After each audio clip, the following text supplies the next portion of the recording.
Avant d'aller plus loin et d'étudier les conditions de victoire et d'autorité spirituelle que le Seigneur nous offre, lisons encore Deutéronome 18, 9, 15.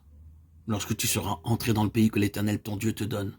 Ah, certes, ce n'est pas à cause de notre propre justice que nous pénétrons dans les lieux célestes, mais en vertu de la justice de notre Seigneur Jésus-Christ.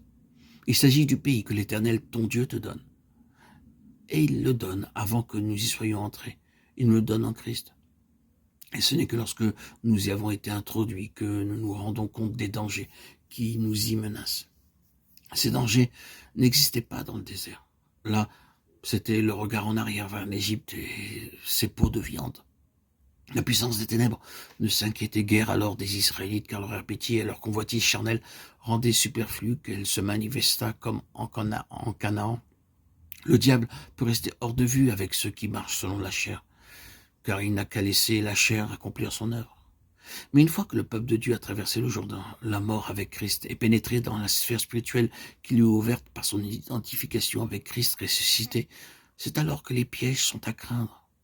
Là, dans le domaine spirituel, le Seigneur chassera l'ennemi devant son enfant, mais seulement à la condition qu'une séparation absolue, un abîme de mort soit opéré entre lui et le monde. Lorsque tu seras entré dans le pays que l'Éternel ton Dieu te donne, tu n'apprendras point à imiter les abominations de ces nations-là. Qu'on ne trouve chez toi personne qui fasse passer son fils ou sa fille par le feu, personne qui exerce le métier de devin. Deutéronome 18, 9, 10. Qu'est-ce que la divination? Paul, un jour, fut suivi par une femme qui avait un esprit de divination, Acte 16, 16, qui n'était autre que la contrefaçon satanique de la puissance du Saint-Esprit. Il est écrit dans Jean 14, 26 et 16, 13, « Le Saint-Esprit vous enseignera toutes choses et vous annoncera les choses à venir. Il nous est promis que le Saint-Esprit nous enseignera la vérité dans le secret de notre âme et que cet enseignement découlera d'une puissance demeurant en nous et révélant les choses de Dieu. » 1 Corinthiens 2, 10. La divination est une contrefaçon de cette connaissance divine transmise par un esprit de divination. Prétendez-vous que cela n'a rien à faire avec vous? N'en soyez pas trop sûr. Satan peut contrefaire le Saint-Esprit et vous faire connaître ou vous suggérer des choses dont il vous sera impossible de discerner la provenance par votre propre sagesse. Le récit des Actes nous indique clairement que les abominations des Cananéens étaient en intime relation avec les mauvais esprits puisqu'ils exerçaient la divination telle qu'elle nous est décrite dans Acte 16, lorsque Paul chassa le mauvais esprit hors de la servante qui était possédée d'un esprit de python.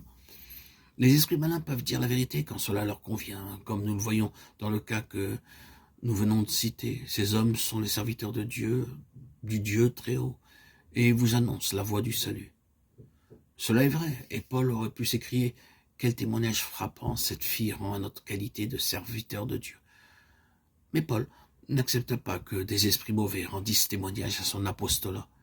L'eût-il accepté de la puissance de Dieu en lui aurait pu être confondu avec celle des esprits malins. Or, le fait que les âmes étaient sauvées par son moyen témoignait assez éloquemment que son travail était de caractère divin pour qu'il n'ait pas besoin d'autres témoignages. Ce témoignage fut-il surnaturel? Quand Dieu sauve et bénit les âmes par notre moyen, c'est la meilleure preuve qui puisse être donnée de sa présence avec nous. L'esprit de divination est donc la contrefaçon de l'œuvre du Saint-Esprit.